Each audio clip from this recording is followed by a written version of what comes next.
Bones, said Bran. It's bones. The floor of the passage was littered with the bones of birds and beasts, but there were other bones as well, big ones that must have come from giants, and small ones that could have been from children. On either side of them, in niches carved from the stone, skulls looked down on them. Bran saw a bear skull and a wolf skull, half a dozen human skulls and near as many giants. All the rest was small, queerly formed, children of the forest. The roots had grown in and around and through them, every one. A few had ravens perched atop them, watching them pass with bright black eyes. The last part of their dark journey was the steepest. Hodor made the final descent on his arse, bumping and sliding downward in a clatter of broken bones, loose dirt and pebbles. The girl child was waiting for them, standing on one end of a natural bridge above a yawning chasm. Down below in the darkness, Bran heard the sound of rushing water, an underground river. Do we have to cross? Bran asked as the reeds came sliding down behind him. The prospect frightened him. If Hodor slipped on that narrow bridge, they would fall and fall. No, boy, the child said. Behind you. She lifted her torch higher, and the light seemed to shift and change. One moment the flames burned orange and yellow, filling the cavern with a ruddy glow. Then all the colours faded, leaving only black and white. Behind them, Mira gasped. Hodor turned. Before them, a pale lord in ebon finery sat dreaming in a tangled nest of roots, a woven weirwood throne that embraced his withered limbs as a mother does a child. His body was so skeletal and his clothes so rotted that at first Bran took him for another corpse, a dead man propped up so long that the roots had grown over him, under him, and through him. What skin the corpse lord showed was white, save for a bloody blotch that crept up his neck onto his cheek. His white hair was fine and thin as root hair, and long enough to brush against the earthen floor. Roots coiled around his legs like wooden serpents. One burrowed through his breeches into the desiccated flesh of his thigh to emerge again from his shoulder. A spray of dark red leaves sprouted from his skull, and grey mushrooms spotted his brow. A little skin remained, stretched across his face, tight and hard as white leather, but even that was fraying, and here and there the brown and yellow bone beneath was peeking through. Are you the three-eyed crow? Bran heard himself say. A three-eyed crow should have 3 eyes. He has only one, and that one red. After a desperate, harrowing journey through ice and snow, avoiding Boltons and Rogue Night's Watch and Whites and starvation, Bran and his friends come upon the place they have long tried to reach, the Cave of the Three-Eyed Crow, only to find it almost as scary as the things they've been running from. These dark depths where our young Stark hero is expected to help save the world, or at least learn to save the world, is a place of ancient legend and wonder, yes, but also a place of death. At least it's warmer down there, but so many bones. This isn't what Bran expected, nor perhaps most of us readers. An even bigger surprise is the so-called Pale Lord in ebon finery, the corpse lord with the wine-stained birthmark who is part tree with one red eye and mushrooms on his head. And he is our topic today. A much different man than he was, if you can still call him a man. Whatever you call him, imagine how it looks to a 10-year-old and his not much older companions. Imagine how it would look to anyone.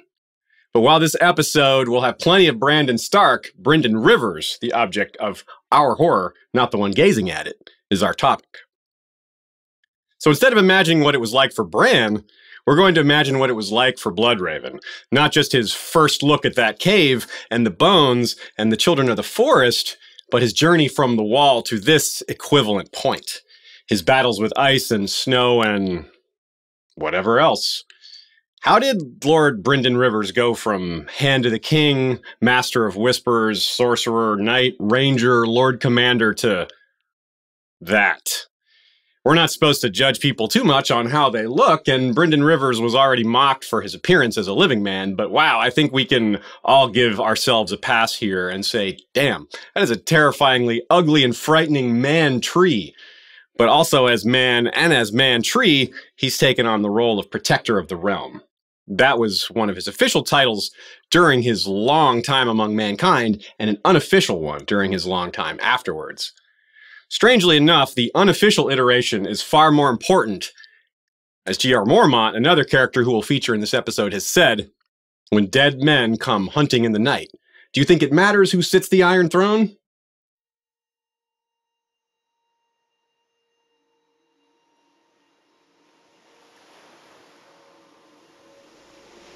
Welcome to History of Westeros podcast. I'm Aziz, and this is the Three-Eyed Bloodraven. Our show is brought to you by our patrons, including Jeff Gnarly the Long Snapper, and our Dragon Rider patrons, Telenis the Talon, King of Gagassos, Rider of Telarius, a red dragon with scales, horns, and talons of midnight black, and Robert IV of House Ardeacor, burned King of Blazewater Bay, Rider of Atraxis, a black dragon with bioluminescent spots like smoldering embers and a banded blue tail. History of Westeros is part of the Agora Podcast Network, a network of independent podcasters grouping together to create strength in numbers. Rather than an Agora show this month, we're asking for anyone out there interested in advertising with Agora to reach out to us and be exposed to over 1 million downloads a month in a variety of great shows, including History of Westeros podcast, the History of England, History of the Papacy, Wittenberg to Westphalia, History of China, and a lot of other great shows. This episode serves as both a standalone or as an epilogue to our lengthy Blackfire Rebellion series. This experience is improved if you listen to the prior Bloodraven episodes, if not the entire Blackfire series. But this episode is also designed to stand alone. A fun but challenging aspect of Bloodraven's character is how easy it is to imagine him watching or impacting almost any scene from afar. For example, Mormont's Raven was talking during that scene we just quoted, the one with Gior setting Jon straight on priorities. And Mormont's Raven does some pretty suspicious things in general, right? Magically suspicious? Yeah, perhaps. Like that last one. We're going to have to ask a lot of questions we can't answer. But we can narrow things down, and we can have a lot of fun doing it. In an era where the dragons are gone and magic has ebbed, Brynden Rivers went the other way. He learned sorcery and became a greenseer. What man could go from Hand of the King to the Wall, yet managed to become more powerful? Well, just this one guy, I suppose. We don't have any other examples. After the Dance of the Dragons, 45 years before Bloodraven was born, the few remaining real dragons began to die out. And likewise, by the end of the Blackfire Rebellions, there were very few red or black dragons left. Even Brynden Rivers' white dragon sigil was set aside when he took the black, after being sent to the Wall by a king who would later die trying to bring the dragons back. And that king's brother is where we start. We get to relive Bloodraven's journey to the far north indirectly through the memories of someone who made that long trip with him all those years ago. To the Wall. Samwell too, a feast for crows. The old man heard him. Though Aemon's eyes had dimmed and gone dark, there was nothing wrong with his ears. I was not born blind, he reminded them. When last I passed this way, I saw every rock and tree in Whitecap, and watched the grey gulls flying in our wake. I was 35 and had been a Maester of the Chain for 16 years. Egg wanted me to help him rule, but I knew my place was here. He sent me north aboard the Golden Dragon, and insisted that his friend Sir Duncan see me safe to Eastwatch.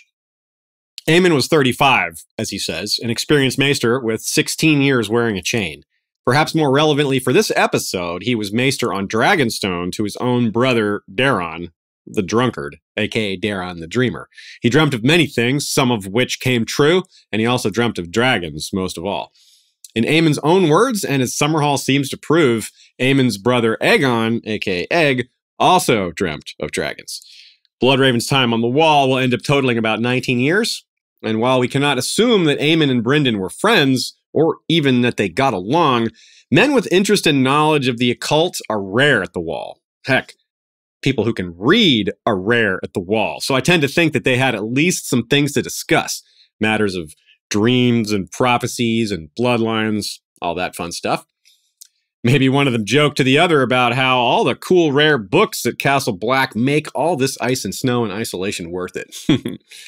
They say that fire destroys, but cold preserves. Perhaps the something like 8,000-year-old others themselves embody this concept better than anything or anyone else, but Aemon's extra lifespan seems to have been in part a product of the cold and dry climate up there, and Bloodravens may have as well. Though ultimately, I think magic had a greater role in that, just as it does with Melisandre, whose age seems to be far beyond what she appears. And she just so happens to have joined the party in the north, Mel and Bloodraven and the others, a party for older beings with advanced age and or magical powers, or at least Targaryen blood in Aemon's case. A young boy named Bran may exceed them all in power before long, but when Brynden Rivers arrived at the Wall, Bran was still 57 years away from being born. He'd have to wait a while before he could begin mentoring the savior of mankind. Is that what we should be thinking of Bran as? Something like that, I guess. At this point in his life, Brynden Rivers did not know all of this, perhaps none of it. He probably had no inkling that he would one day pass his knowledge onto a young Stark boy. He may not yet have known about the others either, though it's likely he knew a few things given his reading habits. And imagine him that first time, like it was for Tyrion, gazing into the deep, dark, frozen north from atop the Wall. He would have had that moment too, but unlike Tyrion, that sense of dread he may have felt wasn't something he could afford to jape about later. Tyrion had the comfort of knowing he could turn his back on the Wall and head south again, but the Night's Watch is for life, and Bloodraven had to face whatever was out there. At least he wasn't alone, though. And thanks to Aemon, we know parts of the story. Sometimes when we look at a character, we like to point out their first appearance. As it is with so many other details regarding Brynden Rivers, even his first appearance is complicated. If he sent the direwolves to the Starks, does that count? Probably not. He's in Bran's dreams very early on, though. Does that count? I can see arguments either way. On one hand, that's his voice. On the other hand, everything else about him is obscured, and to be fair, Martin hadn't even fleshed out who Bloodraven was by that point, though he had decided that he was a Targaryen bastard. So there are good points on both sides. We'll definitely say this one is up to the reader. No recruit had arrived at the Wall with so much pomp since Nymeria sent the Watch 6 kings and golden fetters. Egg emptied out the dungeons too, so I would not need to say my vows alone. My honor guard, he called them. One was no less a man than Brynden Rivers. Later he was chosen Lord Commander. Bloodraven, said Darian. I know a song about him. 1,000 Eyes and One, it's called. But I thought he lived 100 years ago. He did live 100 years ago, Darian. He did indeed. Yet he also lives now. And just as he did as a Master of Whispers, he saw much and more as a brother of the Night's Watch. And more so after descending into the cave in which he now resides. I'm a little surprised Aemon is portrayed this way. It would seem a bigger deal that Bloodraven took the black. He was more famous than Aemon, I think. He had his own song even, right? 1,000 Eyes and One. How many people who have ever taken the black have had a song written about them? Maybe not the only one, but he's probably one of the few. Maybe the only one. Aemon was, of course, a Targaryen, and that alone made him somewhat famous. But by choice, he never rose above Maester, whereas Brynden rose high before joining the Watch, and then rose high after joining the Watch, and then rose high after that even. Of course, that will be a big part of this episode. How he went from Master of Whispers to Lord Commander of the Night's Watch, to the last Greenseer, to the Three-Eyed Crow who has been with us since the beginning of the story. Since Bran's third chapter in 1996 in terms of real-world chronology. In terms of in-world chronology, he was born in 175, went to the Wall at age 58, went to the cave around age 77, and has been there becoming part tree for almost 50 more years. He's still alive, and though alive is hard to define here, how much longer will he be able to speak? Or will he somehow be killed? Bran 3, A Dance with Dragons. Most of him has gone into the tree, explained the singer Mira called Leaf. He has lived beyond his mortal span, and yet he lingers. For us, for you, for the realms of men. Only a little strength remains in his flesh. He has 1,000 eyes in one, but there is so much to watch. One day, you will know. He has a purpose, and he knows how important it is. What could be more important than this? But he can't feel great about the age of the person who he's handing the baton off to. But he's preparing to do it anyway. What choice does he have? There's no one else. If Bran is the only hope, so be it. Prepare him for what's coming. If he's too young to grasp it all on his own, then teach him. Do the best we can. Make him understand how important he is. But this is Bran circa the year 300, and right now, we're dealing with the year 233. But in both of these timelines, at this point, 233 and 300 were in the midst of winter. A literally chilling aspect of this part of the story is winter itself, which had been raging for 3 years when Brynden, Aemon, and the rest headed north from King's Landing, where it was undoubtedly much colder. Most likely they headed to Eastwatch by the Sea and took the long, though less long than any other route, to Castle Black to be sworn in. Apart from all that, Aemon may have been told, somewhat jokingly, that all the other prisoners who took the Black with him were an honor guard that made his famous personage appear even more important as he sailed away from the capital forever. And sure, a lot of them would respect the office of Maester and his Targaryen heritage, the fact that he was brother to the king and all that, but none of them were his men. Most were likely no one's men in particular, the usual types sent to the wall, criminals and those abandoned by society, etc. And that's okay. Men are supposed to give up old loyalties when they take the Black. But we all know that's not always the case. The Night's Watch has fallen victim to civil wars, cliques, factions, and all other manner of infighting. And a large portion of the men who went to the wall with Aemon and Brynden had such pre-existing loyalties. From ravens to crows. The bit about no one intercepting his ship is a reference to Bittersteel, who was rescued on the way to the wall. Was this like some sort of shade they're throwing at Bloodraven? No one came to rescue him? But amazing if he hadn't been rescued. Bittersteel, that is. Bittersteel and Bloodraven on the wall together at the same time, bound by the Night's Watch oath to be brothers. And they were brothers already, obviously. But I doubt they'd have been assigned to the same castle, however. That's one way a Lord Commander deals with people who can't stand each other. You just move them apart so they don't have to be in each other's presence.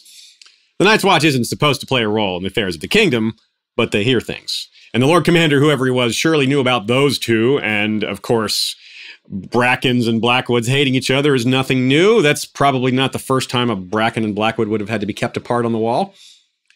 And, of course, Bittersteel was not Bloodraven's only enemy in the world, probably not the only one on the wall either. Family ties and loyalty, as we said, have to be set aside. And so must old grudges. Yet of the two, that one might be harder to set aside. Family is far away, and you'd be executed if you left to go to them. Well, unless Gran and Sam and Pip brought you back before you got very far, but that's another story. But when someone you hate shows up to live where you live with their stupid single red eye staring at you, well, that's a bit more in your face, isn't it? On the flip side of that coin, from people who will do anything to kill you are people who will do anything to keep you alive, such as the Raven's Teeth. At least those of that group who followed Bloodraven in taking the Black. Seriously, how deep does your loyalty have to run to follow a man to the wall? Some may have already been among the condemned, thus having little to lose by going north, but it's hard to imagine all or even most of them being in such a position. How could so many men all share the blame for Aenys' execution? Some of them had to be innocent, right? This is Aegon V, Egg, that we're talking about, not the kind of man to play fast and loose with justice. So most of these Raven's Teeth likely did take the Black entirely by choice. Since they didn't have a crime to answer for, it had to be voluntary. That's remarkable loyalty. Again, not only taking the Black, which is a harsh and permanent life by any standard, they're doing it during an awful winter. And like any recruit, they also give up family and claims and titles. Many of the Raven's Teeth maybe wouldn't be giving up that much as far as that goes, as it doesn't seem likely that their ranks had many highborn among them. Still, going to the wall voluntarily is a huge deal. Brynden Rivers was highborn, of course, but didn't have a house to give up, really, even though he was legitimized. Though he did get to bring Darksister with him, an unforgettable symbol of his heritage. Not that anyone could fail to recognize him, given his distinct look.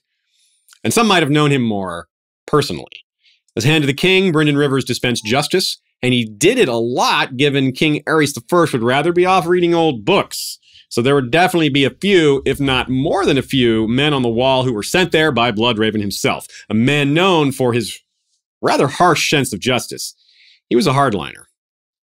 Some of those men might hold a grudge because of that, so it's a good thing Brynden had these ultra-loyal men with him, though they'd be recruits just like him, subject to being sent to other castles or simply not being in his presence when they wanted to be. The rank-and-file Night's Watch is one thing, but even more hinges on the officers.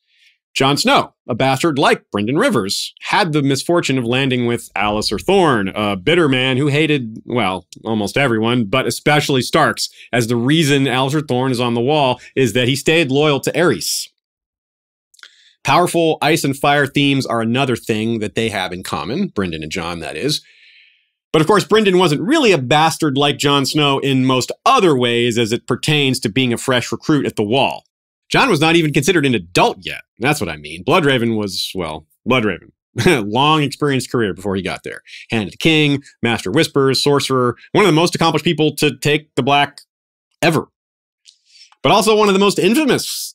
Kinslayer, bastard, harsh, ruthless, mocking, dangerous. Alliser Thorne is no coward, but he wouldn't have spoken to Brynden the way he spoke to Jon, is a safe bet. In general, we wonder how they were treated by the average brother. Aside from the ones who had personal reasons to like or dislike him, I mean, it's a safe bet many of them were just flat out intimidated by him. A lot of others would just be really curious. It's noteworthy that Brynden and the Raven's Teeth wouldn't start off with basic training like Jon and Sam and the others had, though. New recruits with sufficient combat experience surely skip that step, minus the parts that are unique to the Watch itself. You still have some sort of orientation to go through. Someone has to teach them their vows and where Mole's Town is, all that. But Jon and Sam still come to mind when we think of the Night's Watch vows, said at a heart tree, right? I would think several of the Raven's Teeth would be like Sam here. No, not wanting to be wizards. Their boss was already that. I would guess many would say their vows in front of a heart tree, praying to the old gods, even if they maybe had initially been blessed in the light of the Seven as kids. Well, there's no way for us to know this for sure, unless maybe we're told later, when or how Brynden's awakening came, for example. When his connections to the old gods began is a mystery that we haven't been able to pin down. We've just kind of talked to it a lot, discussed all the possibilities. We don't know whether it began gradually, whether it was some sort of sudden thing. It's all a mystery. But in the South, how many living heart trees did he encounter? Surely a few. The answer is likely to be above 0, even though the one at Raventree Hall is not one of them since that one's turned to stone. Still, this would be a new experience, I think, even for someone of his age. Kneeling in what was very likely deep snow, remember it was the deep of winter at this time, gazing into that face, that heart tree, feeling colder, probably much colder than he ever had. And perhaps there was a rustling sound. There could have been someone who was themselves at one time the last Green Seer, trying to speak to Brynden in his dreams, through heart trees, through animals, or other means rooted in nature.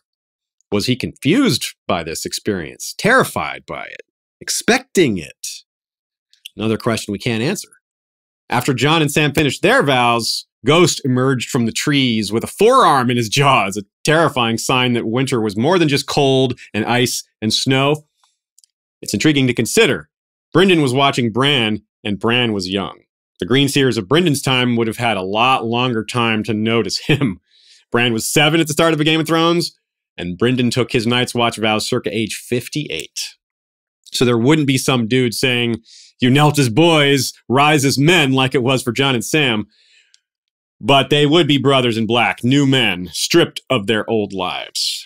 His white dragon replaced with snow and ice. Blackwood replaced with black garb. And the same goes for his men, in their own way.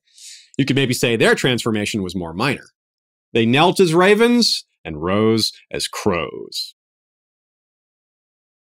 Hi there. I love your histories. I'm really excited for the illustrated Fire and Blood coming out. So I had a history-based question. I was curious if Bloodraven took Dark Sister with him to the wall. Did Bloodraven take Dark Sister with him to the wall, his sword? Did Bloodraven take Blood Sister with him? Dark Sister. Dark Sister. Yes, he did. Yes. Awesome. Thank you so much. Because Jon is a major point of view and his early arc is centered around joining the Night's Watch, we get a up-close look at how things work up there. It helps us figure out in a rough sense what it might have been like for other people like Brynden and the Raven's Teeth. But the two, Jon and Brynden, have quite a lot more in common beyond just being bastards who became black brothers. Giving up lands and titles and honors when you take the black cuts both ways. Your crimes are forgotten, and your social stigmas are supposed to be forgotten as well. But as we've seen, that's more of a how it's supposed to work rather than a how it actually works kind of situation. Alliser Thorne is the perfect example. He calls Jon bastard whenever he's not calling him Lord Snow. Both of these names are references to who he was. There may not be a rule against Thorne using those names, but it's certainly against the spirit of the Watch and forgetting your past life. And this is an officer who's teaching new recruits. Yeah, not a big fan of Alliser. So Brynden was probably called bastard as well. Even if there weren't guys like Alliser around, there's always a few unhappy people on the wall, right? And that's going to be the case even though Brynden was legitimized. He was probably called a lot worse, really. With Jon, it was a real problem because he didn't listen to Tyrion, meaning Tyrion warned him not to let people see that they can hurt him with words, and Alliser learned right away that Jon was kind of sensitive to that. Later, Jon does learn that lesson, but early in A Game of Thrones, he hasn't learned it yet. Taunts that would have goaded him into action in the first book no longer work on him in the fifth. I suspect that's more along the lines of Brynden, though Brynden would have learned before getting to the wall. He was used to it by then, almost certainly. But it's possible there were a few things that could still get under his skin. Aegor didn't go to the wall, as we said, but other members of the Golden Company did, and other men who fought for the Black Dragon were there, men who had killed some of Brynden's friends. He might not like, say, hearing Shiera's name tossed around, for example, but a lot of people would be afraid of him and wouldn't say anything to his face. It would make sense if he spent a lot of time beyond the wall. I mean, a lot of Rangers do that, and perhaps his connections to the old gods grew during that time. It's important to remember that even though we have no idea when that connection even started, whether it was a boy or a man or an old man, the wall may have changed that picture. It may have accelerated things. It's a hinge of the world, after all. It certainly would have affected his sorcery if he was still practicing sorcery up there. I would guess, though, in terms of what his job was right away at the Watch, it would have been as a ranger. Given that he later vanished on arranging when he was 77 years old and Lord Commander, it stands to reason that he would have gone on some rangings when he was a lower-ranked brother. And he seems to have some of the skills already. Plenty of campaign experience, though surely not as good as an archer as he would have been with both eyes. He was still good at it as far as we can tell, and he was still wielding Dark Sister. On top of that, how useful is a ranger who can see through the eyes of ravens or other animals? 1,000 eyes in one is really useful in the wild, just as it is at court. It might help explain his rapid rise through the ranks in the Night's Watch, although there's a lot of reasons for that. As we see in Jon's chapters, the wildlings have an awareness of many of the more dangerous rangers like Core and Halfhand. With Brynden's distinct look and wide array of skills, I think he would have been one of those infamous rangers as well. The wildlings probably knew who he was. They would probably know what that red eye of his means too, meaning they would know he's marked by the old gods, which might just terrify them even more. The wildlings are familiar with skin changers for sure, but they probably don't see that many of them in the Night's Watch. Jon is another exception in that regard, most likely. Maybe they were more common back in the day, but probably not in Brynden's day. That's not that long ago. He might be the first Targaryen the wildlings have ever seen, and a rare wielder of Valyrian steel, too. Probably not the only time they've seen Valyrian steel, but that's obviously not going to be very common up there either. I'd guess many raiders fell to Dark Sister and his arrows. The brothers who he went ranging with may have eaten better than most, too. I wonder if this was even a challenge for him. What wildling chieftain could ever match Bittersteel as an enemy? The Thenns are fearsome and dangerous, but they're not really that dangerous compared to the Golden Company, are they? Still, this is the North, and winter itself is a killer. That's not something the Golden Company ever had to really face, as far as we know. That might be the toughest part of being a ranger for him. I could see him rising to first ranger, though. But it was only 6 years before he took the highest job of all, Lord Commander, and who knows if the post of first ranger was even open during that short time. And like Jon, being on the command track, meaning being groomed for command like Jon was, it can mean less time in the field, like it did for Jon. And during his first 3 years on the wall, again, as we've said, it was still winter.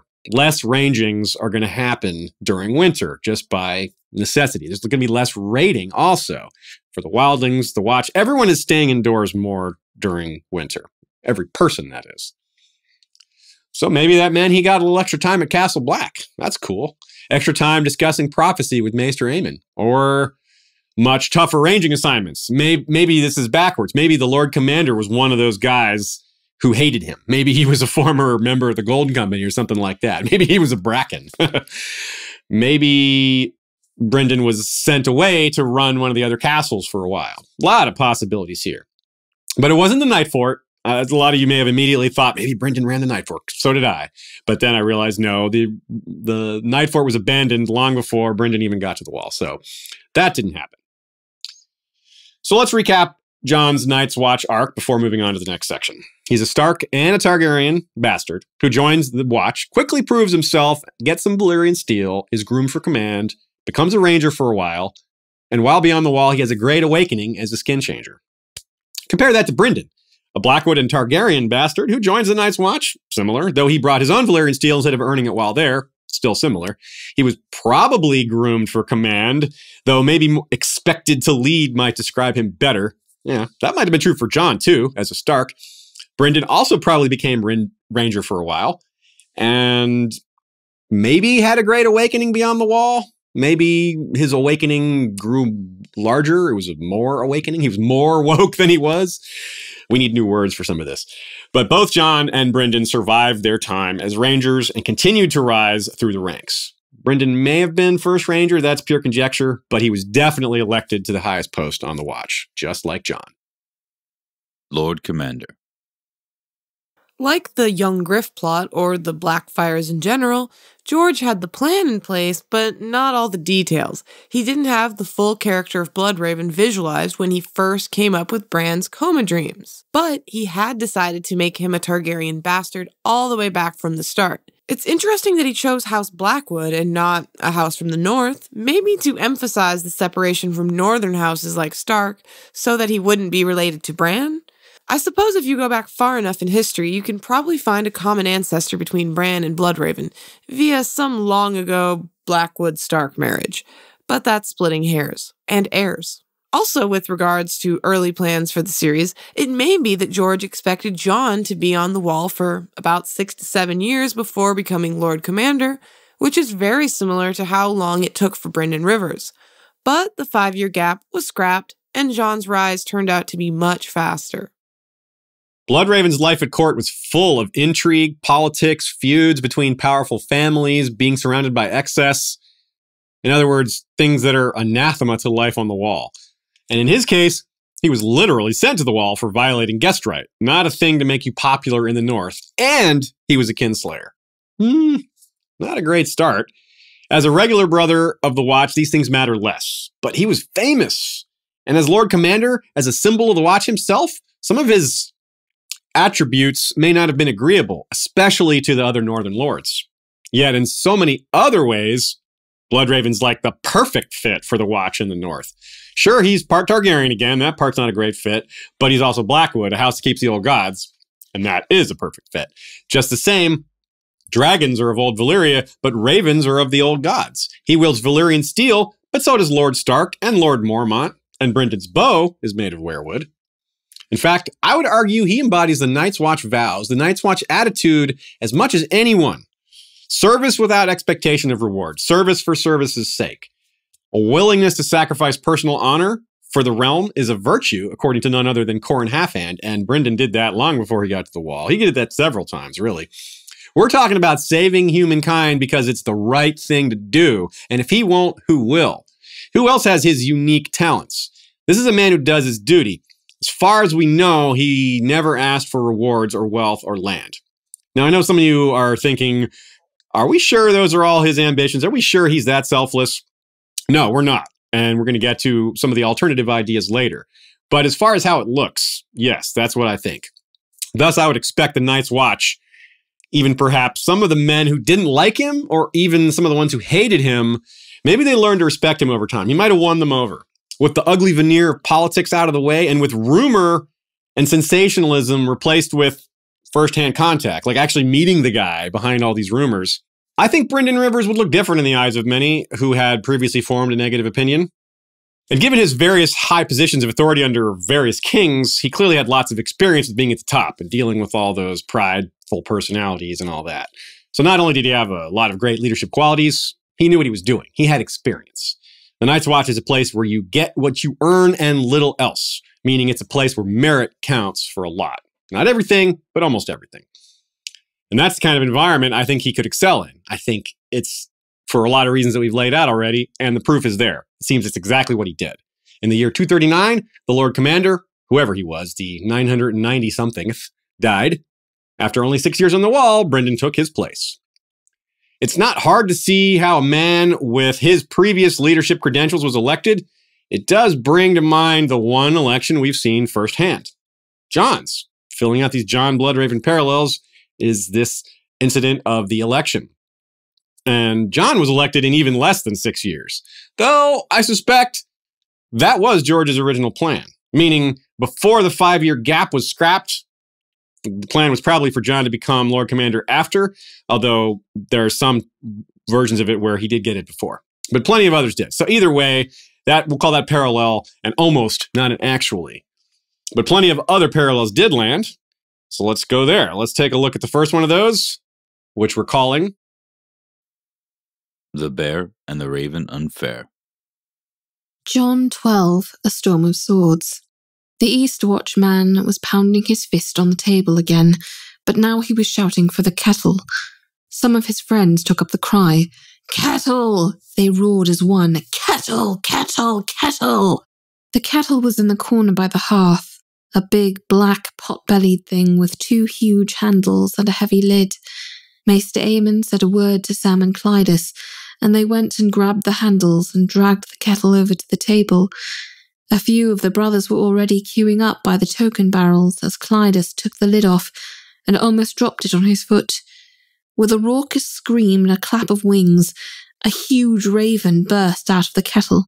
It flapped upward, seeking the rafters perhaps, or a window to make its escape, but there were no rafters in the vault nor windows either. The raven was trapped.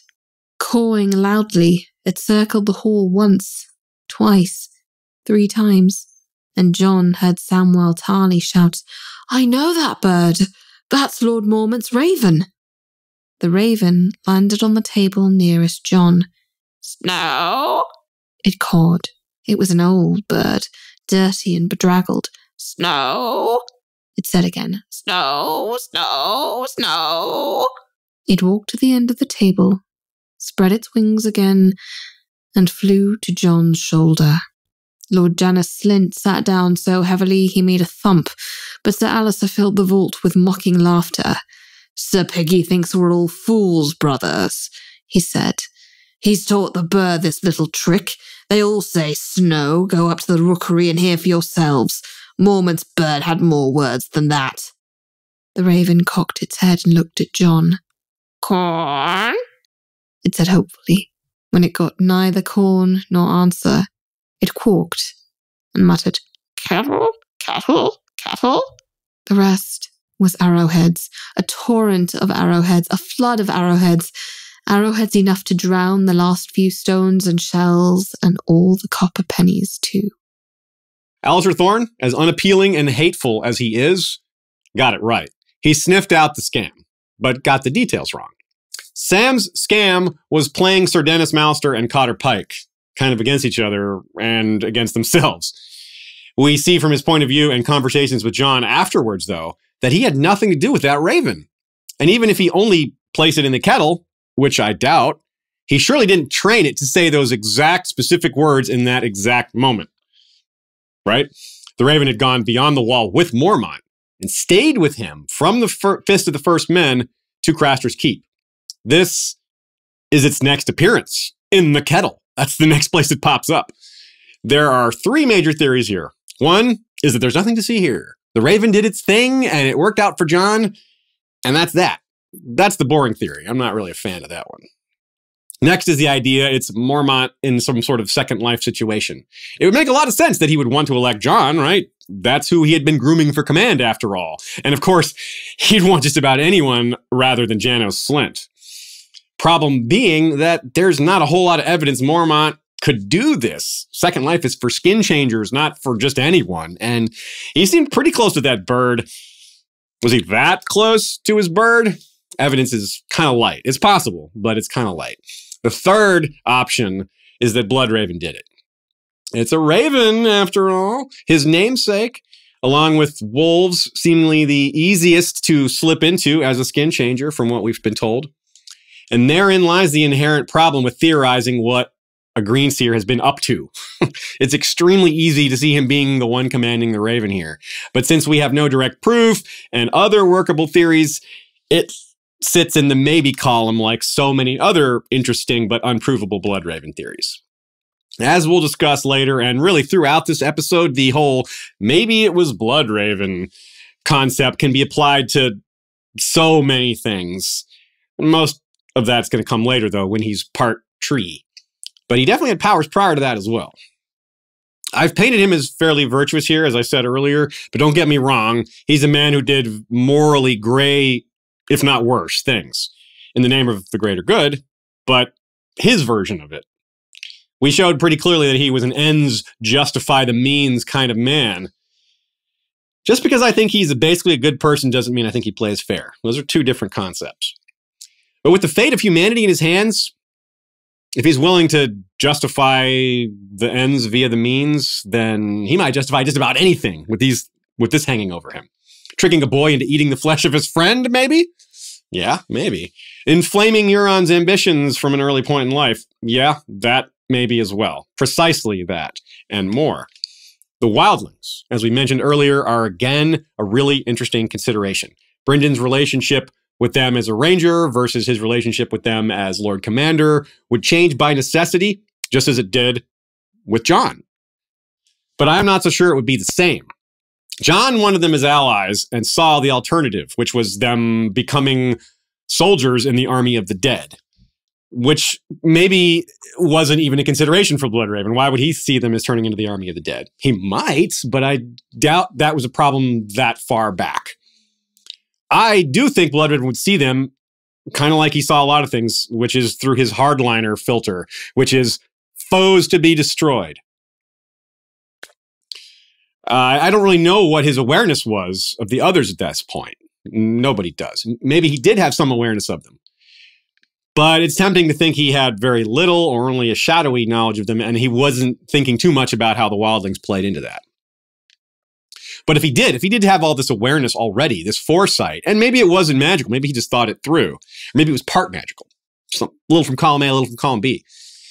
In any case, sure, he could be a hardliner when it came to lots of things, wildlings included maybe, but he was that way with so many other things while Hand of the King. But if he had awareness of the real threat, the true enemy, he might see things like Jon and Stannis do now. He might have thought it through and realized that in the War of the Living versus the War of the Dead, the wildlings are on the side of the living.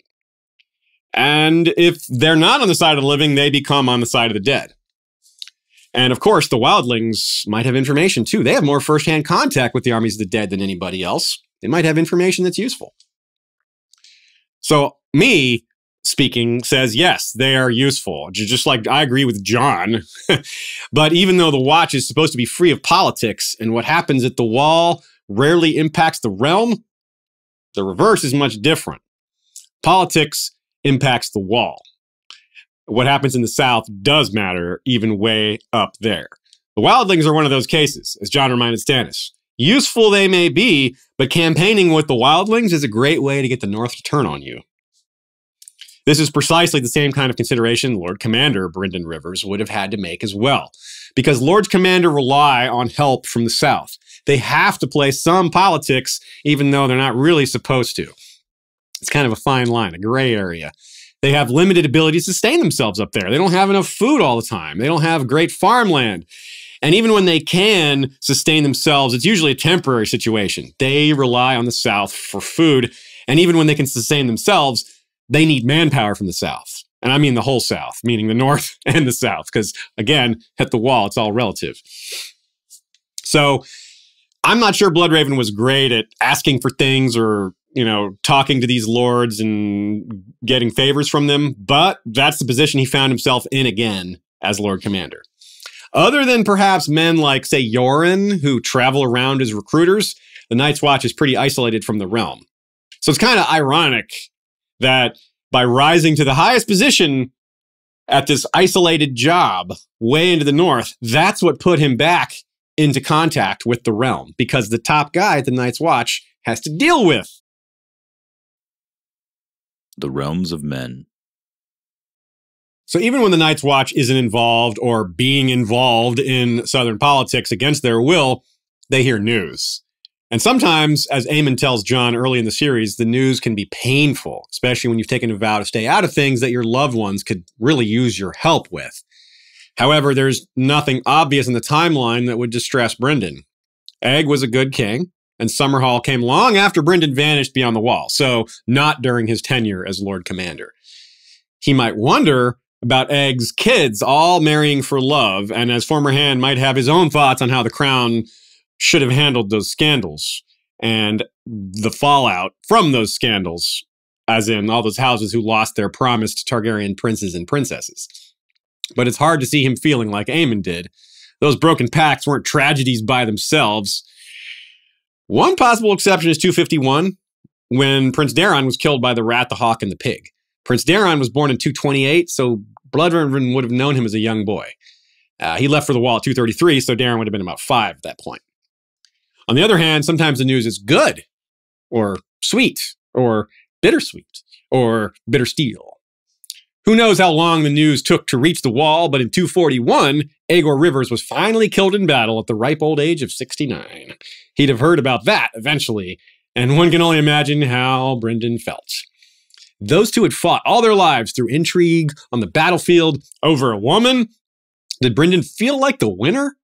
He outlived him, beat him more often than not, got the girl, but Aegor was at rest, and Brynden, at age 67, had to keep fighting, living in the bitter cold with quite a lot of responsibility and not a lot of fun. Speaking of fighting over that girl, did he ever get letters from Shiera? Was she even still alive? He had 2 full-blooded sisters as well, Gwenys and Mia, and we never hear of them other than the fact that they existed, so it's possible they could have been sending him letters too. Not knowing the shape of their relationships, we don't know if news or of letters from them would have been welcome or not. One of the duties of Lord Commander is treating with other lords, like we said, and the occasional king like Stannis or queen like Alysanne or royal kin like Tyrion show up. And it's good to have someone who can speak to them on their terms without being intimidated. It's traditional for lords of the North to support the Night's Watch, right? We don't know the relationship the North had with the Crown during the Blackfyre rebellions. So for that and other reasons, we don't know what kind of relationship they had with Lord Brynden either. And they don't have to deal directly with each other necessarily. Mormont seems to have preferred dealing with the Starks through Benjen, for example. And that makes sense for several reasons. Not only because of the obvious that Benjen is family and that they're more likely to be generous with him, but because of that awkward situation, which is Ned Stark sentencing G.R. Mormont's son to death. So yeah, maybe let's avoid that awkwardness. Now, Bloodraven sentenced a lot more people to death than Ned Stark. That seems like a safe guess. I mean, I don't know that for a fact, but I would bet on that pretty heavily. So he may have operated similarly, as in through some of his officers to avoid awkward encounters. But whether he delegated or handled these relationships personally, let's take a look at least who some of these lords and ladies were. In terms of dealing with the crown, well, like I said, that's still Egg. And if Bloodraven hated Egg for sending him to the wall, well, he had Aemon to deal with him. They could have Aemon and Egg do the corresponding, and Bloodraven could, sort of be on the periphery. At least it had that going for it, meaning Wall, King's Landing correspondence at least had one positive connection point. The rest of the South is less important. Not unimportant, but less important. The farther south you go, the less it matters. But lords do send men to the Wall, or with recruiters and food and other arms and useful goods from time to time. A lot of those times those are through direct dealings, a lot of times not. But of course, because I said the farther south you go, the less important this is, it means by extension that the northern lords are the most important. Obviously, that starts and ends with House Stark. And the Lord Stark of the time was either Rickard or Edwyle. And if you recall, that's either Ned's father or grandfather. And that alone has a lot of potential right there, doesn't it? Think about this. Conspiracy theories that say Rickard's southern ambitions were inspired or influenced by Bloodraven himself. Or consider whatever amazing conversations he could have had with the Starks during those times. Or imagine him at the Winterfell Heart Tree, perhaps cleaning Dark Sister in front of that pool, that crystal clear, dark pool. Crystal clear and dark, is that how that works? Like a mirror, like we saw Ned doing with ice. Maybe he would see himself for the first time in forever. I don't think there's a lot of mirrors up at the Wall. However, he sees himself through the eyes of his ravens, maybe. Yeah. You don't need a mirror when you can just look through other people's eyes. Nice trick. Now, at Winterfell, he's unlikely to have needed Dark Sister for anything like fighting. It just, it looks cool, though. But even at his advanced age, and despite his position as Lord Commander, evidence suggests he remained active in the field. Let's move on to that. The raven that brings news of Lord Eddard's death to Winterfell had blood on its wings. Later, Bran twice thinks of it as the bloody raven that brought word of his father's death. George probably didn't do this on purpose, making it a bit of a happy accident, because he hadn't come up with the name Bloodraven by then. But it's still really cool.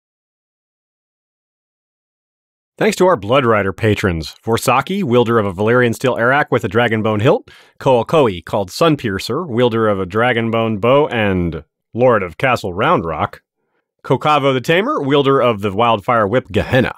And since we're doing a northern episode today, how about some thanks to our Northern Champions patrons? J. Wilson Winters King, Sir Stephen the Hammer of the North, Winters King, Lord of the First Men, Lady Ardros, Mother of Wolves, wielder of the Valyrian steel claymore Manticore, Sir Brian the Returned, Knight of the Last House, wielder of the Valyrian steel blade Red Song, Sir Kobe of House Stonesmith, words are wind, deeds are stone, Lady Cat Jones of the Big Pond, wielder of the Valyrian steel blade Ginger's Honor, Jake Snow, a.k.a. Jacob Ice Eyes, the bastard of the Last River, Lord Darren of House Rambler, the last hunt is ceaseless, Lady Bobby of House Mitchell, and Bulweir the Purple of heavenly Mythhead House Taurus.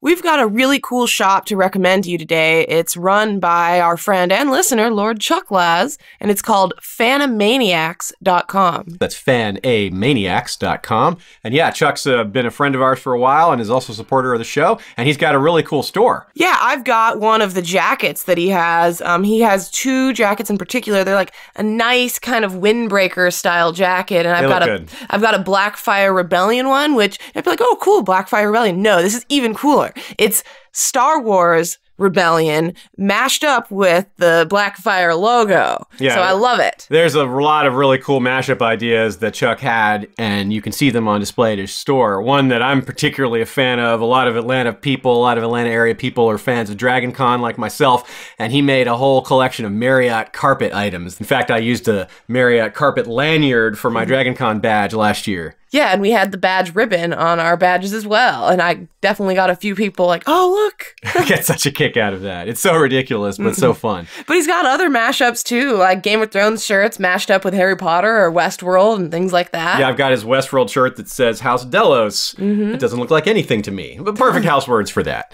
So check it out. That's Fanamaniacs.com. Fanamaniacs.com. Bloodraven would rise to become Lord Commander of the Night's Watch in 239 AC, serving until his disappearance during a ranging beyond the wall in 252 AC.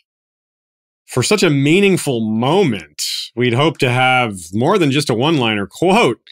And that covers his whole tenure as Lord Commander, not just his disappearance. But, yep, that's what we have. And I guess these books are written by Maesters, and from the Maester's perspective, which these histories are written from, what else is there to say? A Maester can't speculate like a fan can. The Maesters can't sit there wondering if he's hearing voices from the trees. They can't write, maybe he didn't disappear. Maybe he became the new last Greenseer. That's for us to consider. And sometimes even these basic details, as they so often do in George R. R. Martin's world, tell us so much. If I may soapbox it for a moment, we joke about getting so much out of one sentence, but this is not because the fandom tends to overthink things, although it definitely does do that from time to time. In most cases, though, there's just simply that much for us to think about. There is so much depth, so many layers, so many details to consider that the opposite can be true, meaning, sure, don't overthink these things, but don't oversimplify them either.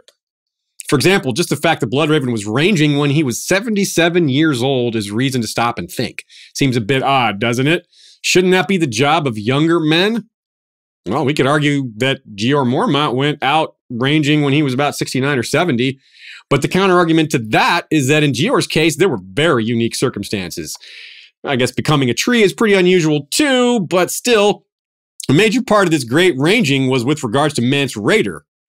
But there were, shall we say, supernatural reasons as well. Jeor was worried about what else was happening. He didn't know exactly what it was, but he knew experienced men were deserting in fear, and a dead man tried to kill him in his own room at night, and did kill the acting First Ranger. So this isn't really a debate.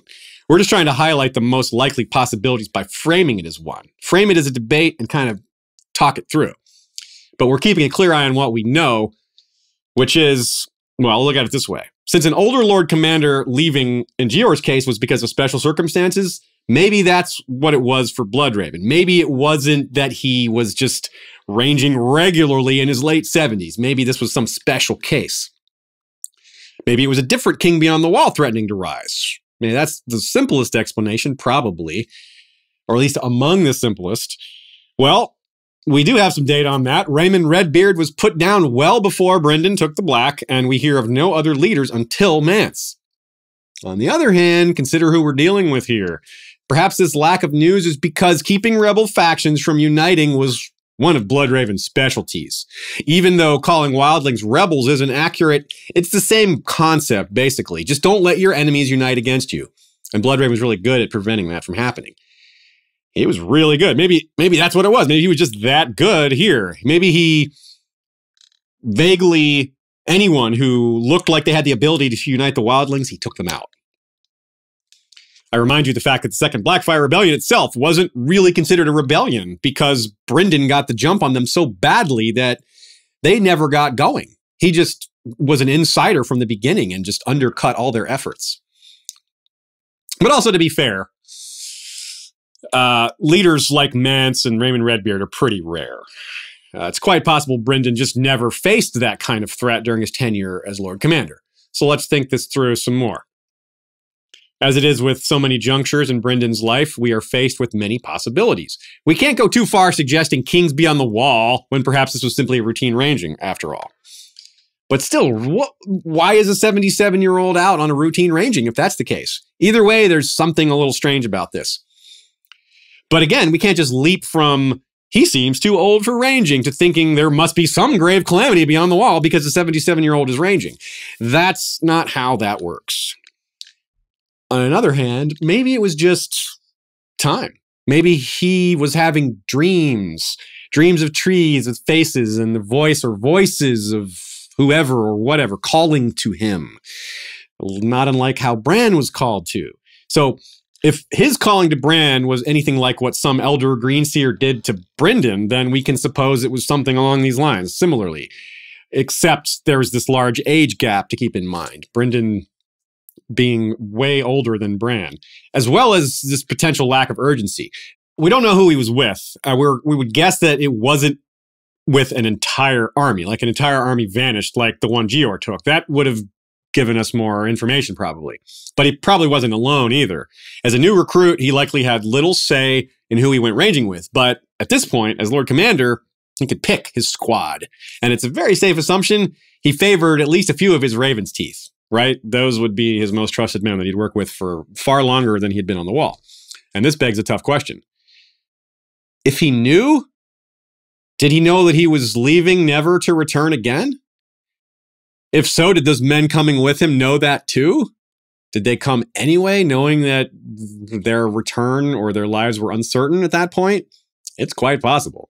Remember, these are guys who already took an oath to join the Watch, to follow him there. They already showed distinctly strong loyalty, overwhelmingly. So it's definitely on the table. It's kind of not unlike what Jojen Reed has done for Bran, right? He's taken Bran to the cave, and now he doesn't expect to live much longer. He says his task is done. It's hard not to think of whomever was with Bloodraven when we think of Jojen, especially Jojen's sacrifice, especially if Jojen paced is a true theory. Maybe Brynden had to eat one of his companions like Jojen has to have been eaten, probably. Although I don't know that any of the Raven's teeth would have the right blood for that. Yeah, that's a question. And there are other questions, like the details of the mission itself. We're back to that. How did it go from ranging to entering that cave and never leaving?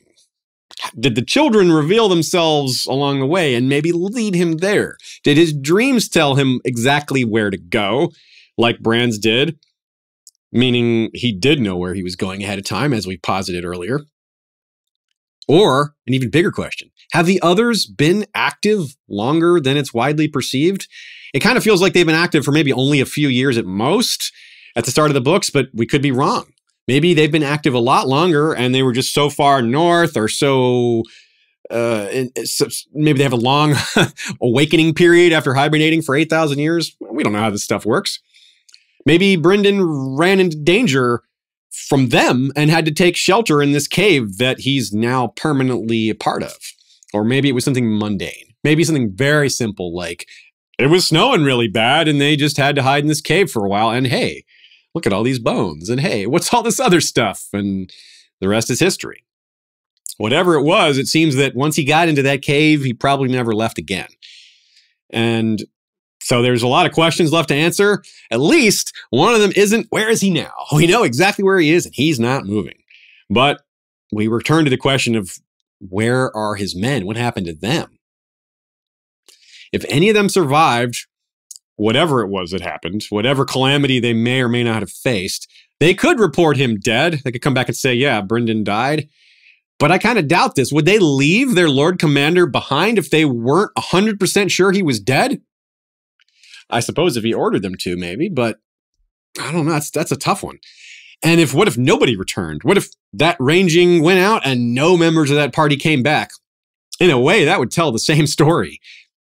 Everyone's dead. They're all gone. They would expect, that's it. We got to elect a new Lord Commander. After a certain amount of time had passed, that would be the only conclusion they could come to. They would have no other information. So they'd have to move on. Your monster, Brynden Rivers. Bran 1, A Dance with Dragons. The long hall's wooden door banged open. Outside, the night wind howled, bleak and black. The trees were full of ravens screaming. Coldhands did not move. A monster, Bran said. The ranger looked at Bran as if the rest of them did not exist. Your monster, Brandon Stark. Yours? The raven echoed from his shoulder. Outside the door, the ravens and the trees took up the cry until the night wood echoed to the murder's song of yours, yours, yours. Georgia, did you dream this? Mira asked her brother. Who is he? What is he? What do we do now? Coldhands is very likely guided or controlled by Bloodraven. And if so, the raven on his shoulder may be speaking with his voice as well. Furthermore, when Coldhands leaves the party to kill those rogue rangers nearby, the elk knows where to go without being told, indicating it too is guided by an unseen hand. When the elk collapses from exhaustion, they're forced to eat it. Coldhands whispers a blessing in an unknown language. That's a curious moment. He also seems to talk to ravens, and they certainly follow him in large numbers. And he knows things about his own nature as an undead being. He refuses to remove his mask, But that might just be because, say, part of his face is missing and he doesn't need to be scarier than he already is. He's definitely not hiding a smile under there. And he also can't cross the wall and he can't enter the cave. Yet he's still keeping his post while a Lord Commander, his or not, holds a post of his own down below. Deep in the caves, that is. In complete darkness amongst roots and bones. That's an unorthodox post to hold, to be sure. But hey, he was in charge when he took it, so technically it was in his authority to say, right? Maybe he said something like this, but less goofy. Stay here until the next Greenseer comes. He's a particularly important one. Yes, Lord Brynden. Something like that. But still, with that mask and no other details, we don't know who he was. We just know he was some guy, right? And we'd like to know. Anne Grohl, who is editor of all 5 A Song of Ice and Fire novels, while editing A Dance with Dragons, she asked George, in the margins, when the character Coldhands was introduced, she wrote, Benjen? George R. Martin actually also wrote in the margin next to it, no. Well, that's definitive, isn't it? So the idea that Benjen was Coldhands was long in the fandom before this moment where that theory was crushed. So it was quite long as that theory. But another theory now has to take its place because that one's gone. I think this one's maybe a little bit less shiny, but it's my favorite given what we know, and I do think it's the best option. Because when we boil it down, whatever Coldhands is, however old he is, whoever he was in life, he's a brother of the Night's Watch. In death, he's serving Brynden Rivers. Those two things we can be very solid on. What kind of man has that kind of loyalty?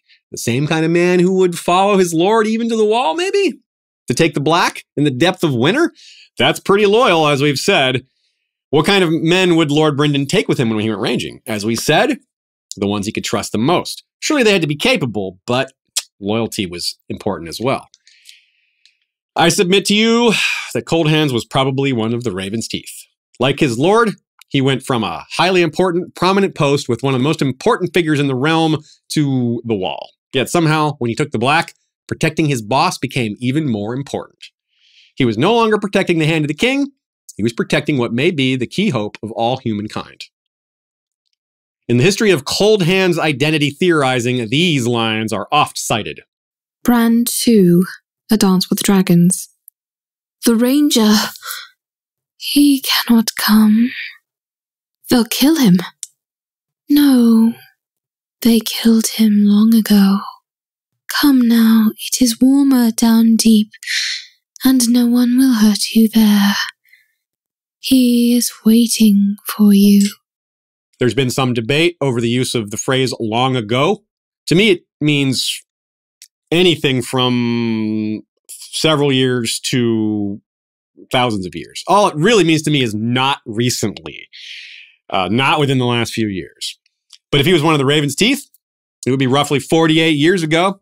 That's long ago, especially considering that phrase long ago is said to Bran, whose life has been very short. So 48 years is a long time to a 10-year-old. But it could be longer. Again, I'm not trying to say this is the only available theory. Coldhands could be like a Greenseer coyote, helping those special few find this cave that he himself cannot enter. I really hope George finds a way for the question of Coldhands' identity to be revealed somehow. Maybe a conversation between Bran and Brynden, so we get some kind of answer that way maybe. But if we don't, this is where I'm going to rest on it. Until we get something else, my best guess is Coldhands was one of the Raven's teeth. But Coldhands aside, there's one more unanswerable question I have for us all to consider.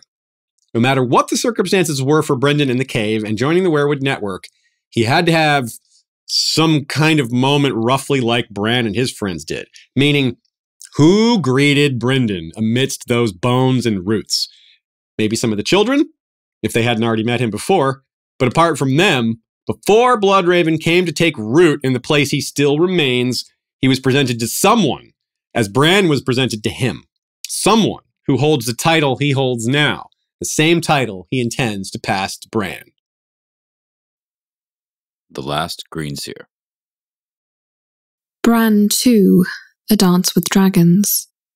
Are you the three-eyed crow? Bran heard himself say. A three-eyed crow should have 3 eyes. He has only one, and that one red. Bran could feel the eye staring at him, shining like a pool of blood in the torchlight. Where his other eye should have been, a thin white root grew from an empty socket, down his cheek and into his neck. Crow. The pale lord's voice was dry. His lips moved slowly as if they had forgotten how to form words. Once, I, black of carb and black of blood. The clothes he wore were rotten and faded, spotted with moss and eaten through with worms, but once they had been black. I have been many things, Bran. Now I am as you see me, and now you will understand why I could not come to you except in dreams. I have watched you for a long time, watched you with 1,000 eyes and one. I saw your birth and that of your Lord Father before you. I saw your first step, heard your first word, was part of your first dream. I was watching when you fell, and now you are come to me at last, Brandon Stark, though the hour is late. This confusion from Bloodraven has led to confusion in the fandom, but I strongly believe it to be misplaced confusion. Just as Coldhands is not truly the name of the man behind that mask, Three-Eyed Crow is not a name Bloodraven chose for himself. Both are nicknames. Sam and Gilly dub the Ranger Coldhands, then told Brandon's friends. They would probably call him by his real name if they knew what it was, but he hasn't given it. Sometimes they just call him the Ranger, but there's those freakish black cold hands, so Coldhands. Same with Three-Eyed Raven, Three-Eyed Crow. The bird in Bran's dreams didn't give his name, but those 3 eyes sure do stand out. In all of Bran's dreams, he's a crow with 3 eyes. He never says, oh, hey, by the way, I'm Brynden. A name is not important. He's distinct already. There's no other crows with 3 eyes in his dream. There's just the one. Bran's not going to confuse him with some other multi-eyed bird. But when telling Jojen and Mira about his dreams, he has to call him something. So, the 3-eyed crow. Now you can say, Bran's seeing a crow, not a raven, and technically the two are different. It's a small difference, but perspective comes into play again here. Bran is 7 or 8 when he falls.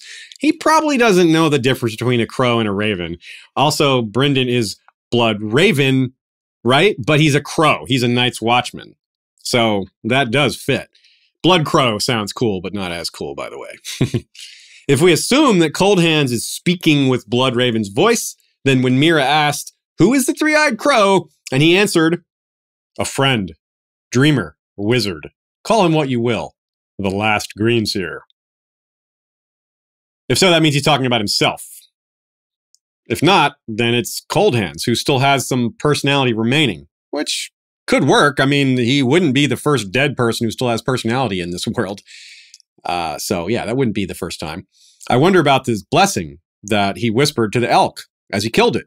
Is it more proof that Brynden is speaking through him, or is it the other? Proof that Coldhands has some of his own personality remaining in himself. More is pretty well explained here, too, as Mira does the asking again in this quote. Bran 3, A Dance with Dragons. The last Greenseer, the singers called him, but in Bran's dreams he was still a 3-eyed crow. When Mira Reed had asked him his true name, he made a ghastly sound that might have been a chuckle. I wore many names when I was quick, but even I once had a mother, and the name she gave me at her breast was Brynden. I like that he's laughing about the names he's had, like it's some joke. And the appendix, by the way, of A Dance with Dragons straight up says Brynden Rivers is the 3-eyed crow. This fandom is filled with great theories, so really don't waste your time with the notion that there's a mystery in this particular case. Regarding my earlier soapboxing, this is an example of overthinking it. So let's get to the real mysteries.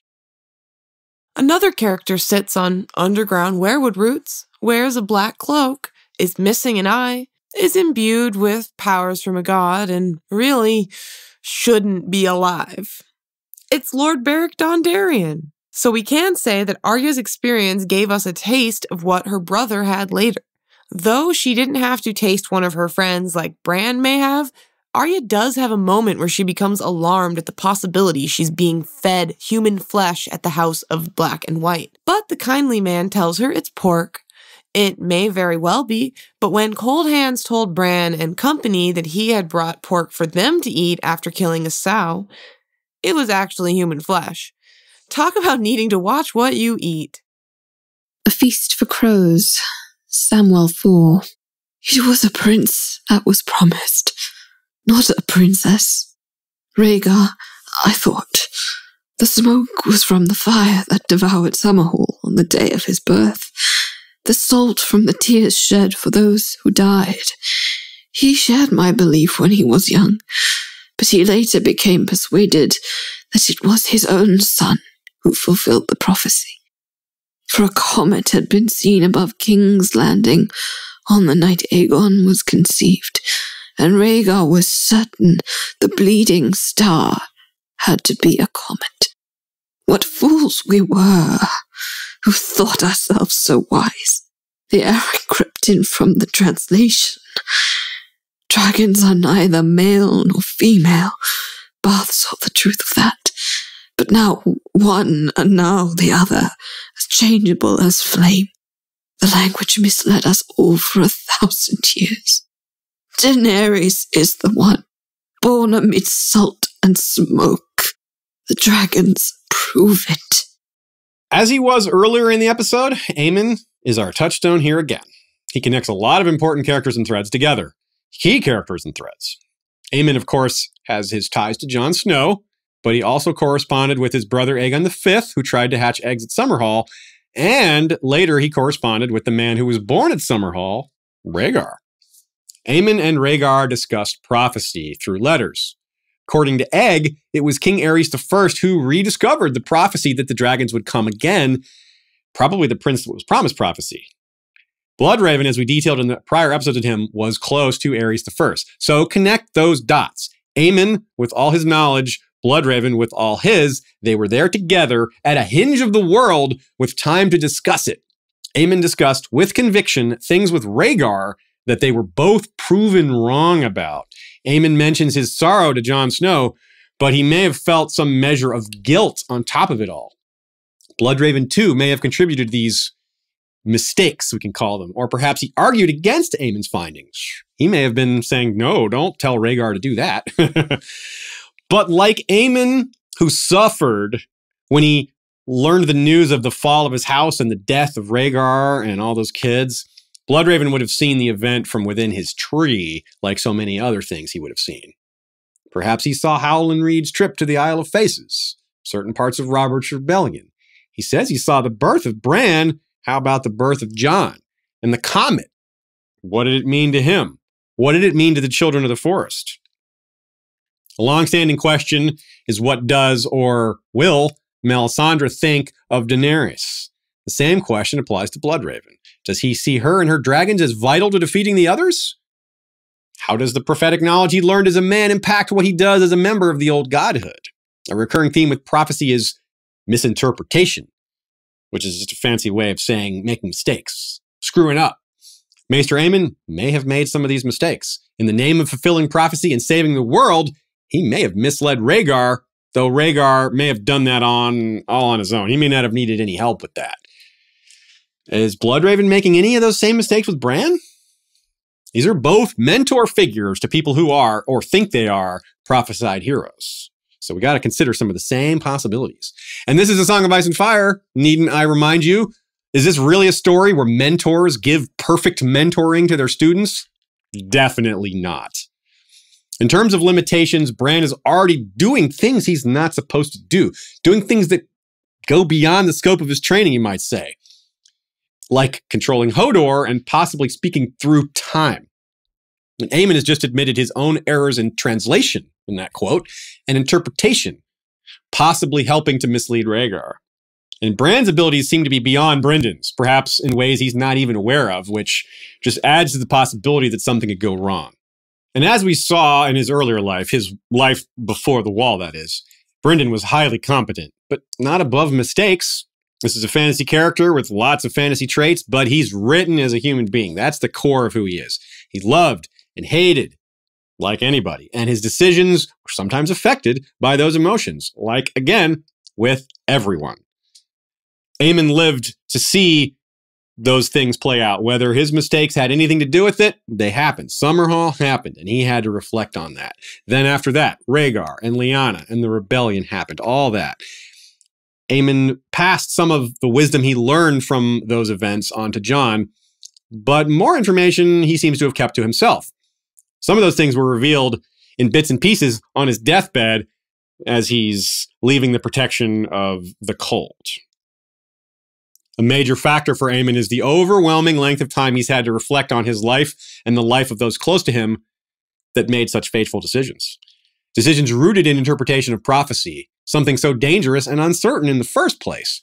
By that token, Bloodraven has had even longer than Aemon to reflect on those roads not traveled, those things that could have been.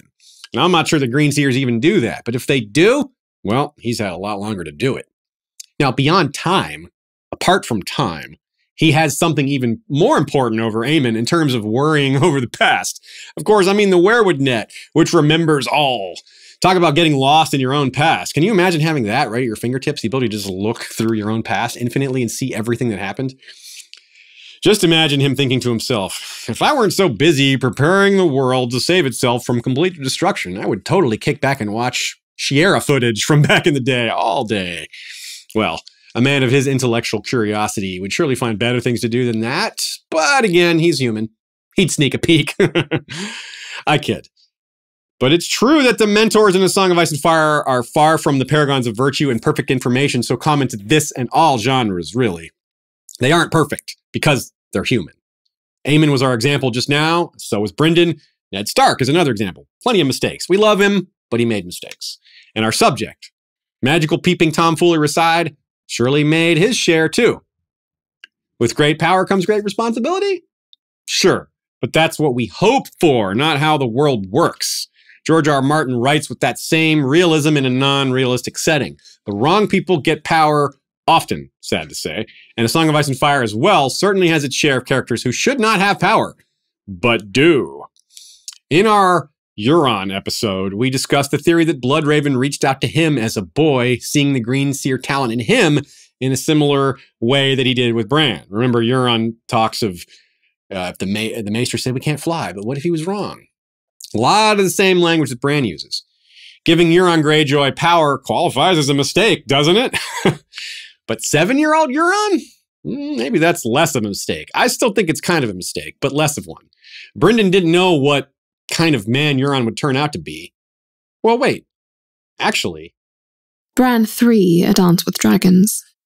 Once you have mastered your gifts, you may look where you will, and see what the trees have seen, be it yesterday or last year or 1,000 ages past. Men live their lives trapped in an eternal present, between the mists of memory and the sea of shadow that is all we know of the days to come. Furthermore, there's a fair argument to be made that giving any son of House Greyjoy power, especially magical powers, is a mistake. Melisandre may be a lesson here. Perhaps the same errors of interpretation we see from her can happen to Greenseers as well. Being able to glimpse the future, or even see it, doesn't mean you've properly understood everything you're seeing. So I think we should always keep in mind that in A Song of Ice and Fire, everyone is fallible. If the theory that Euron had his powers awakened by Bloodraven is true, then it's arguably a mistake for Bloodraven. It's definitely one if Euron ends up bringing down the wall. What an irony that would be. All that time and effort preparing and trying and all these things trying to save humanity only to trigger a series of events that leads to a new long night. Whoops. Speaking of mistakes, does it matter that Bloodraven's dragon blood has gone into the weirwood network? It's magical blood, as we've explained elsewhere, does that matter? It might be the first time it's ever happened since the era of the Great Empire of the Dawn, if ever. What a kick in the teeth if that turns out to be a problem, right? Especially like a big problem, if that's the case. It could even be the reason the others came back. They're like, what is this fire blood doing in our network? Probably not, but it's a cool theory. And it leads us to other theories, sinister theories that say, well, if Bloodraven did these things to bring down the wall, maybe it wasn't an accident. Maybe that was the intent all along. Whoa. That he's misleading Bran, perhaps, using him to help the others, or maybe planning on stealing his body like Bran steals Hodor's. To me, this feels like the kind of accusations he faced during his decades of ruling at the side of the Iron Throne, when he was suspected by many people of plotting various misdeeds or plotting to take the throne for himself. But he never did those things. Such petty considerations are unworthy of a man now seemingly dedicated to saving all of humanity. It's hard for the phrase, he has bigger things to worry about, to land harder than it does here. His gifts and talents are many, but they are balanced by an extraordinary burden, the likes of which literally no one has faced before. But I could be wrong. There's always room for that. The wealth of theories and possibilities can be overwhelming here. That's part of the issue, which is a big part of why we're asking so many questions without even trying to answer them. The point is to raise the issue and let you think about them. That's how we can handle unanswerable questions. We entertain them, we play with them, but we can't expect to have definitive answers. Not yet, anyway. From a crow who pretends to have one eye to one who appears to have three, but actually has one, only in dreams and visions do such things make any sort of sense. That just adds more to the difficulty of figuring all this out. But still, it's worth a look. Bran 3, A Game of Thrones. Bran looked at the crow on his shoulder, and the crow looked back. It had 3 eyes, and the third eye was full of a terrible knowledge. Bran looked down. There was nothing below him now but snow and cold and death, a frozen wasteland where jagged blue-white spires of ice waited to embrace him. They flew up at him like spears. He saw the bones of 1,000 other dreamers impaled upon their points. He was desperately afraid. Earlier, we asked the question of whether the others have been active for longer than we may have thought. Maybe they've been awake sooner than within the last few years. If so, then Brynden may have been searching for his successor earlier as well. And the impaled dreamers in that quote, and people like Euron, may have been those who failed or never got their first try. Recently or long ago, did these things happen? We can't say, but it says thousands of dreamers, so it sounds like something that's been happening for a long time. A very long time. In terms of A Song of Ice and Fire, well, it's been happening since the beginning of the novels at the very least, but surely before that as well.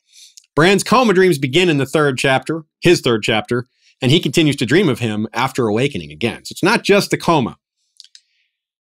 But Bloodraven has been appearing in other dreams besides Bran since before the books began. Of course, we already mentioned Euron as a strong possibility, but we have a more certain one from Jojen, who flat out says the Three-Eyed Crow has been appearing in his dreams since he was a child. Bran 4, A Clash of Kings. I dreamed of a winged wolf bound to earth with grey stone chains, he said. It was a green dream, so I knew it was true. The crow was trying to peck through the chains, but the stone was too hard, and his beak could only chip at them. Did the crow have 3 eyes? Jojen nodded. Summer raised his head from Bran's lap and gazed at the mudman with his dark golden eyes. When I was little, I almost died of grey water fever. That was when the crow came to me. Beyond that, Mira reveals that they know where the Three-Eyed Crow lives, beyond the wall. They don't have a map, but they know beyond the wall. And that their father, Howland Reed, sent them to Winterfell when Jojen told him about this dream that we just quoted. That is huge. The fact that Howland understands all this so well, just the mention of him is a bit exciting, right? It sort of implies he has some knowledge of the higher mysteries beyond just being a character that's waiting around to share some R+L=J details. He's going to do more than that. Howland understood that Bran needed those chains to be broken. As the dream revealed, the crow couldn't do it alone. Bloodraven knew he couldn't fully help Bran understand the powers awakening in him, nor easily encourage him to come north without help to awaken them further. And he certainly couldn't get to the cave without help. Bran makes this connection. He understands it. He realizes, hey, these dreams started when you had your fever and when I had my fall. And that seems to be maybe meaningful, but maybe not. Lest we think an injury or illness is necessary for this connection to be formed, for him to enter their dreams, Bloodraven also says this. Bran 2, A Dance with Dragons. I saw your birth, and that of your Lord Father before you. I saw your first step, heard your first word, was part of your first dream. I was watching when you fell, and now you are come to me at last, Brandon Stark. Though the hour is late. Boy, that last part, the hour is late. That's chilling. It means they don't have a lot of time, and Bran is already so young.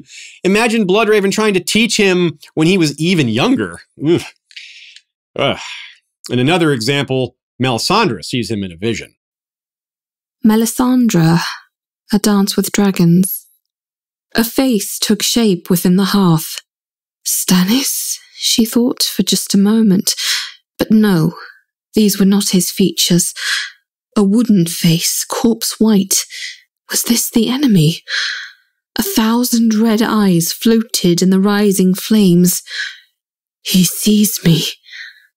Beside him, a boy with a wolf's face threw back his head and howled. And he sees her. How about that?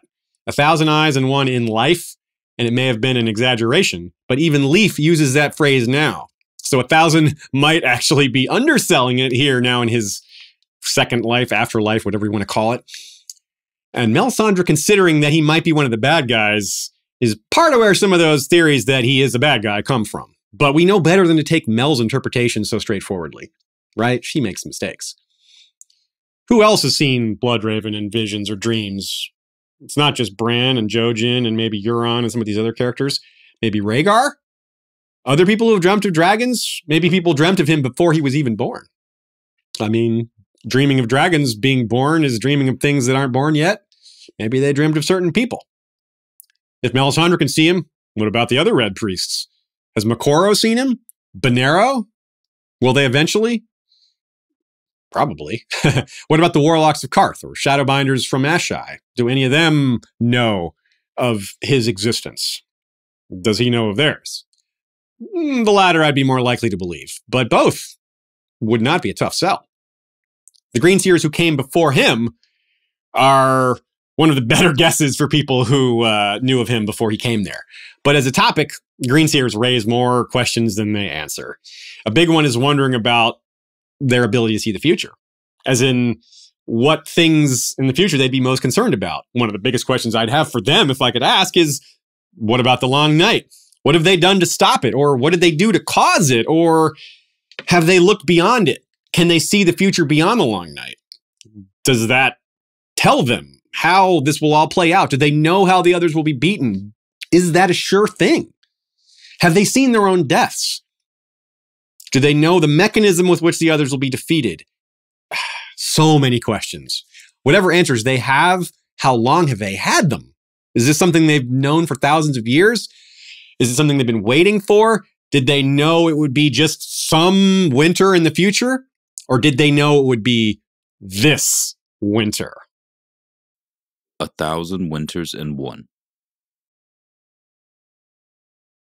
Consider how many winters have come and gone since the long night. It's some incredibly incalculable number.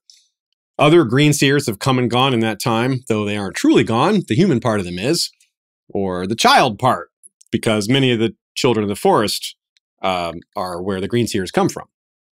With all that time passed, just come down to one crucial winter.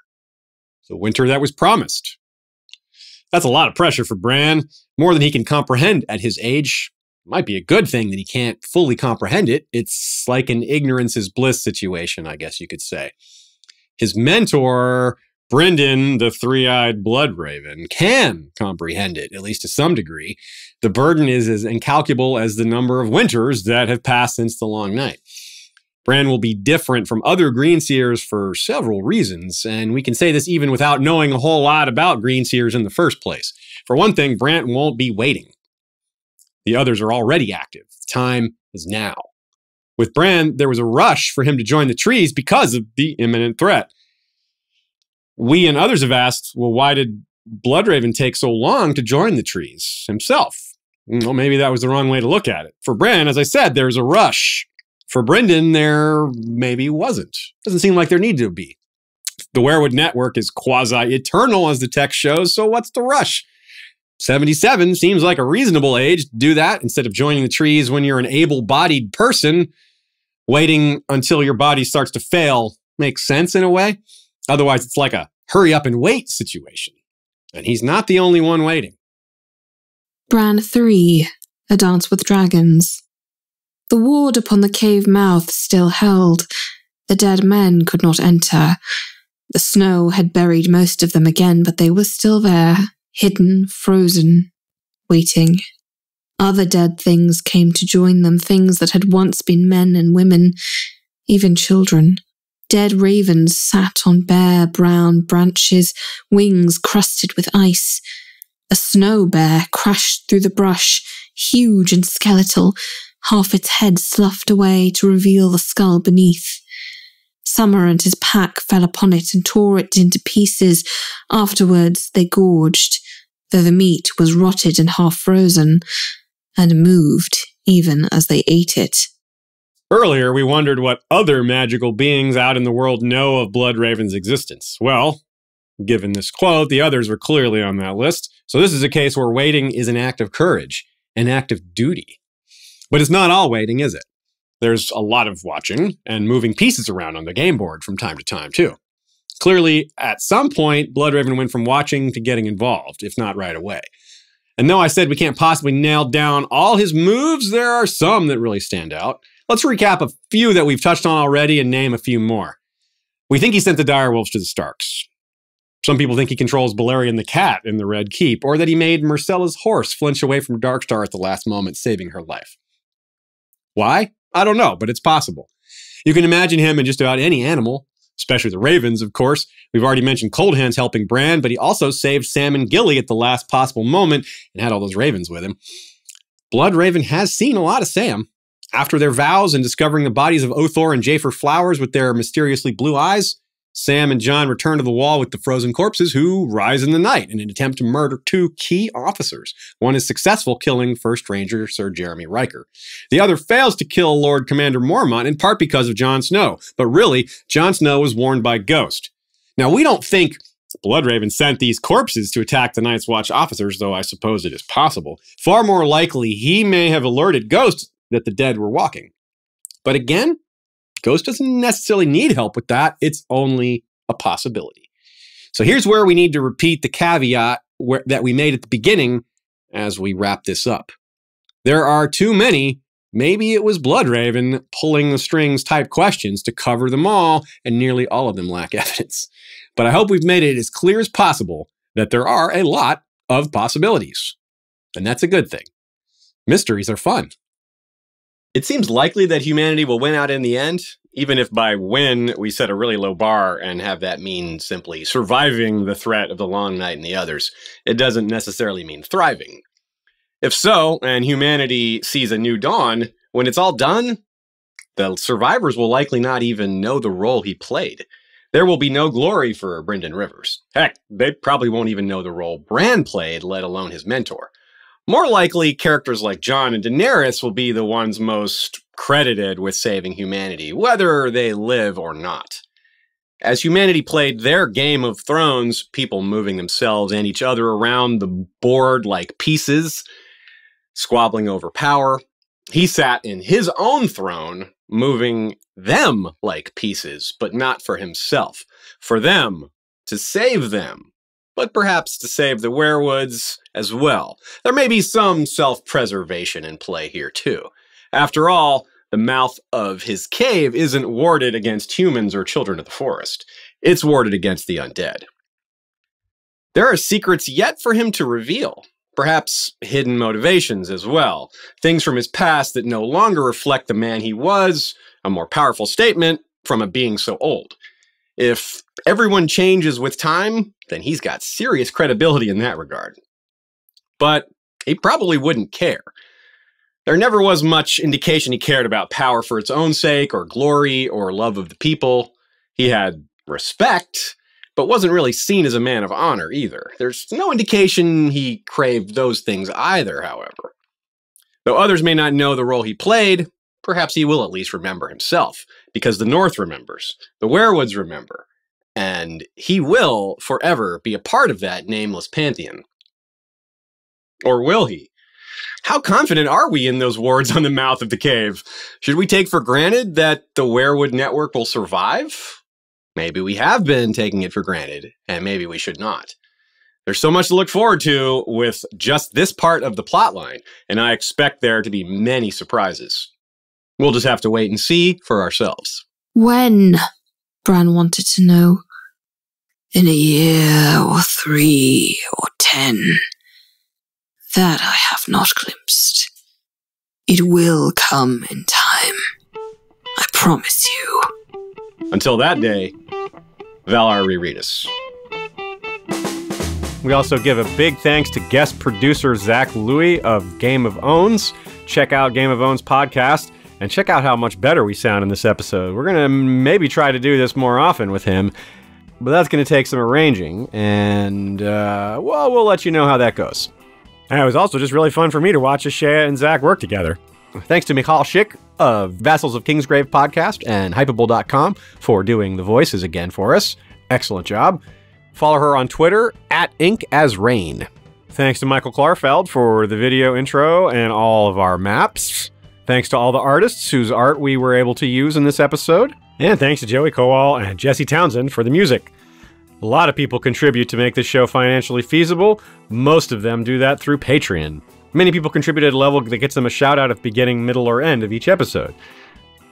Lord Mark of House Joseph is the Snow in Winterfell, rider of Mazalacartho, a white dragon with green scales, horns, wings, and talons. Jinx of House Lier is Green Queen of the Rainwood, rumored daughter of a woods witch, rider of Erogenia, a sylphic albino dragon with amethyst eyes and opalescent wings. The mysterious BR is Hand of the King.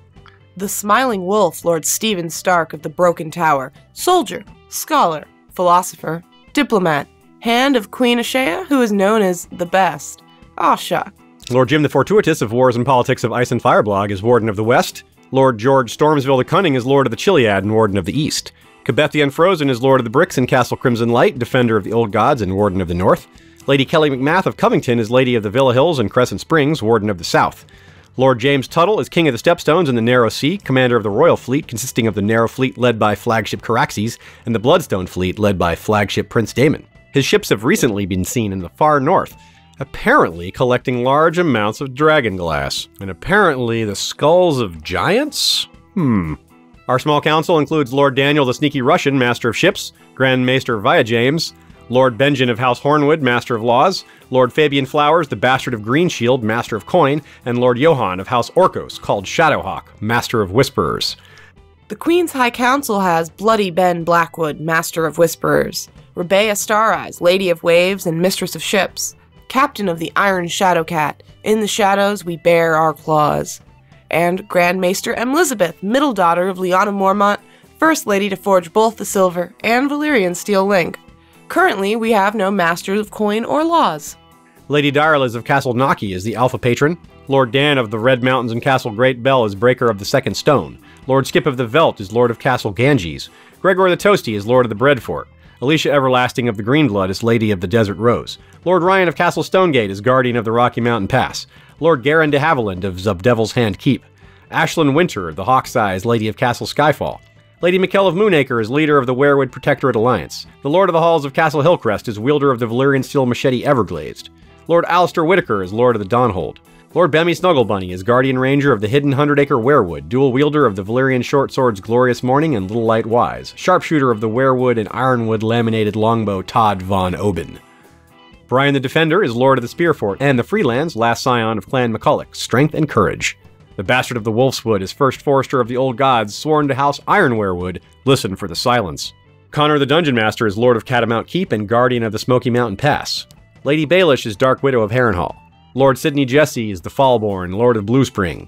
Nevessa the Twin-Hearted, a suspected skin changer, is holder of Castle Carahelm. Sir Valentin of House DeGen is creator of the free Game of Thrones predictions market. Lady Lyanna Kelly of Wolf Island is protectress of the Steelhold.